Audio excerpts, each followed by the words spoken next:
As the Terran Federation faces annihilation in a war against the Predatory Coalition, Ambassador Maxwell Shore loses his composure in a crucial meeting with the Galactic Council.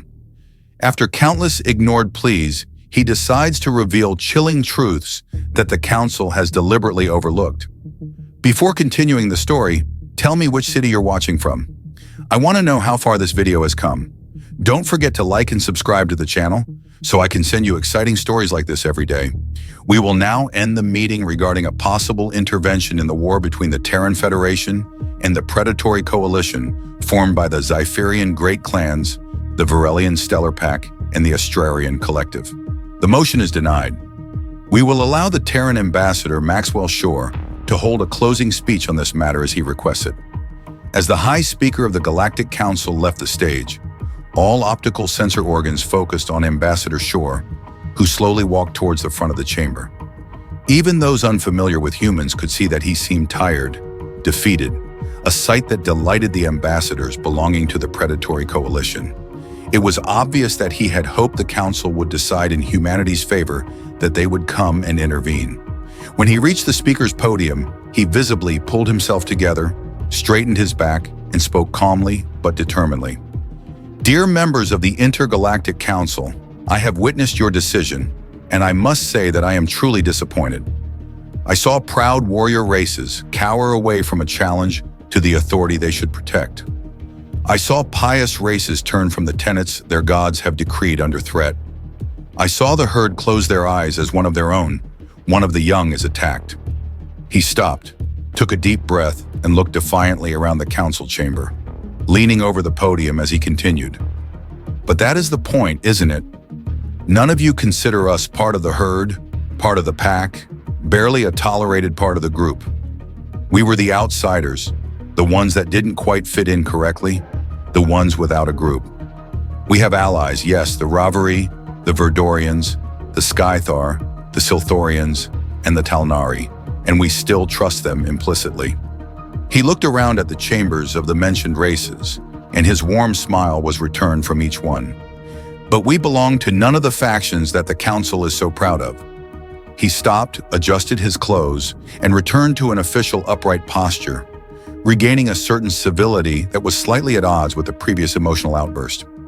I wish to inform the Council of Humanity's hopes when joining the Alliance, as well as 3 important facts that seem to have escaped the notice of every member of this Council. He pressed a button on the podium's console, and pictures started to be projected on the wall behind him. The same display was seen on the datapads in front of each member of the Council. Images of humanity's first contact, their introduction to the Council, peace treaties, trade deals, a copy of the acceptance speech of their first Council member, and many more were shown, each filled with either smiling humans or words of peace. When we entered the Alliance, we saw members of different races discussed together. Races descended from predators and races descended from prey, coming together without fear and aiming to find peaceful solutions for intergalactic problems. And we began to hope that we would find peace in your midst. We weren't welcomed happily, but we were accepted and we were content with that. At first you feared us, coming from a death world and being able to eat most types of flora and fauna.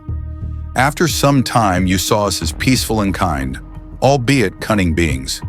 We became well known for our tacticians and our negotiators, and have lived peacefully among you for the last 20 years. However, perhaps because of prejudice, perhaps because of envy, or perhaps because of instinctual wariness, because we were different, we became isolated and are now under attack by 3 races calling themselves the Predatory Coalition. We had hoped to finally find peace among peers in the stars, and found ourselves in a war. We are currently defending our home system from a fleet containing ships from more than a dozen races. While our colonies are blockaded and starved out, our hope now lies before us, shattered on the ground. From a few chambers came sounds that showed satisfaction for the specific race that occupied them. He waved his hand, and the holostream was wiped clean. The first fact is that we asked this council to stop them countless times, pointed out the laws they had broken, the regulations they had ignored.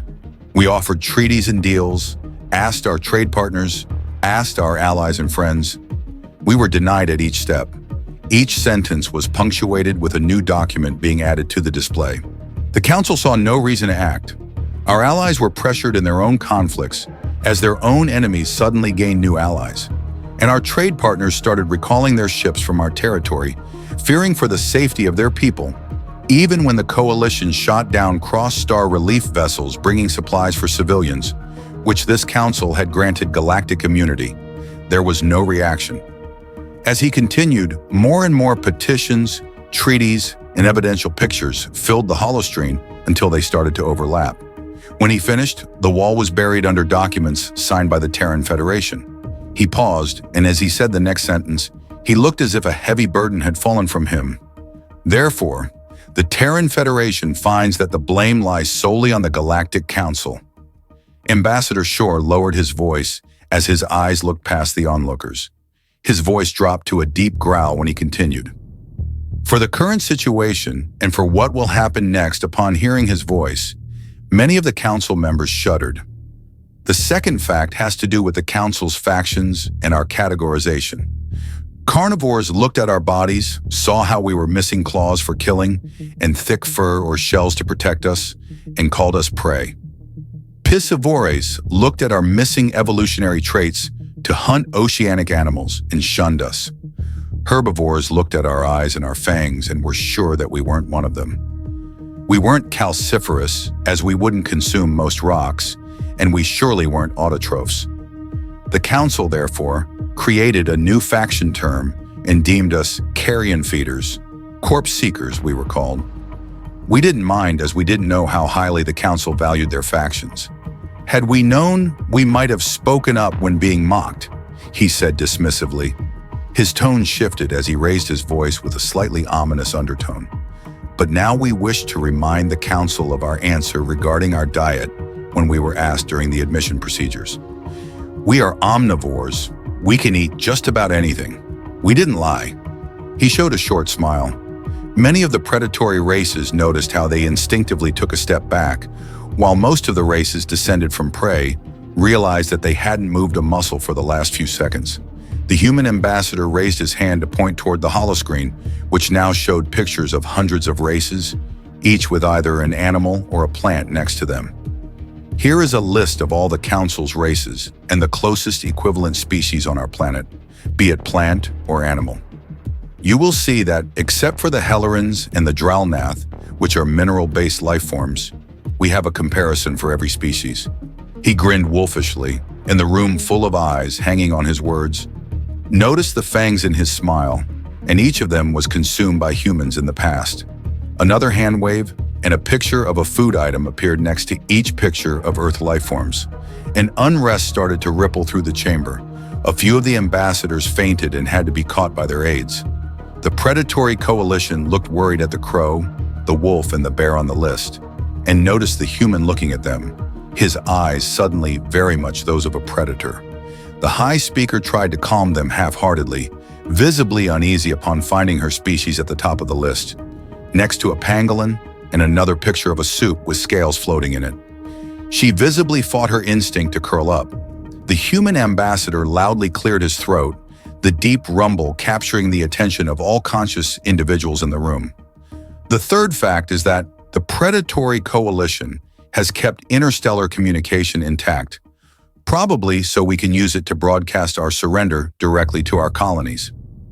Before this meeting started, when the High Speaker advised me that this petition would probably be denied, we used it. Not one being in the chamber thought the Terrans used the network to surrender, but they felt fear just thinking about alternatives. Their fears were confirmed when the human continued.